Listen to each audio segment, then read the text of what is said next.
చిన్న మెసేజ్ లేదా చిన్న సో జ్ఞాపకం షేర్ చేయడం కూడా మనసుకు తేలికనిస్తుంది.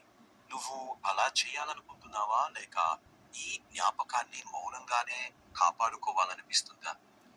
మౌనంగానే తీపి గుర్తులు గుర్తు చేసుకుంటూ చిన్నప్పటి బాల్యాన్ని, కష్టాలు, సుఖాలు అన్నీ గుర్తు చేసుకున్నాను. అది చాలా లోతైన మాట. మనసులో ఆ తీపి జ్ఞాపకాలు, కష్ట సుఖాలతో కలిసిన ఆ రోజులు ఇప్పుడు మళ్ళీ గుర్తొస్తున్నప్పుడు నీకు అత్యంతంగా మిస్ అవుతున్నది ఏమిటి? బాల్యం.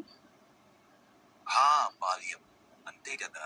ఆ నిరభ్యంతరమైన నవ్వులు, ఆ బాధ్యతలు లేని రోజులు, ఎస్. ఆ చిన్న చిన్న ఆనందాలు నిజంగా మిస్ అవ్వడం సహజమే.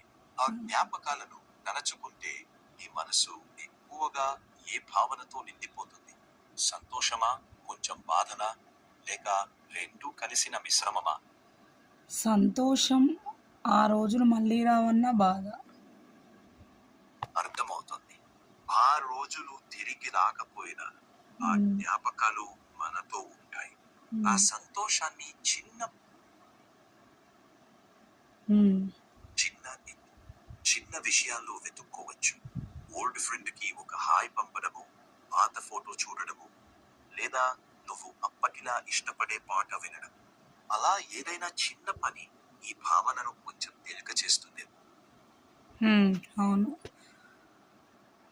నా చిన్నప్పటి ఫ్రెండ్స్‌తో 1, 2 మెంబర్స్‌తో మాట్లాడాను. కొన్ని జ్ఞాపకాలు గుర్తు తెచ్చుకున్నాను. చాలా బాగుంది. పాత జ్ఞాపకాలు గుర్తు చేసుకోవడము మనసుకి ఓ వెచ్చని స్పర్శ లాంటిది. ఆ రోజుల్లో నువ్వు ఎక్కువగా నవ్వుకునేవాడివా, లేక నిశ్శబ్దంగా గమనించే స్వభావమా నీది? నిశ్శబ్దంగా గమనించేదాన్ని. అంటే నీ నిశ్శబ్ద గమనించే స్వభావమే జ్ఞాపకాలను అంత పరిమళంగా ఉంచుతుంది. అప్పుడు నీలో ఏ కళ లేదా ఏ ఆసక్తి ఎక్కువగా ఉండేది? కళా ఆసక్తి అంటే చదువుకోవాలన్న తపన తప్ప మరి ఏ ఆలోచన లేదు. అదే చాలా మంచిది. చదువుకునే తపనతో గడిచిన ఆ రోజులు ఇప్పుడు మంచి గుర్తింపుగా మిగిలాయి. అప్పటి నీ లక్ష్యం లేదా కళ ఇప్పటికీ కొంచెం జీవించి ఉందా?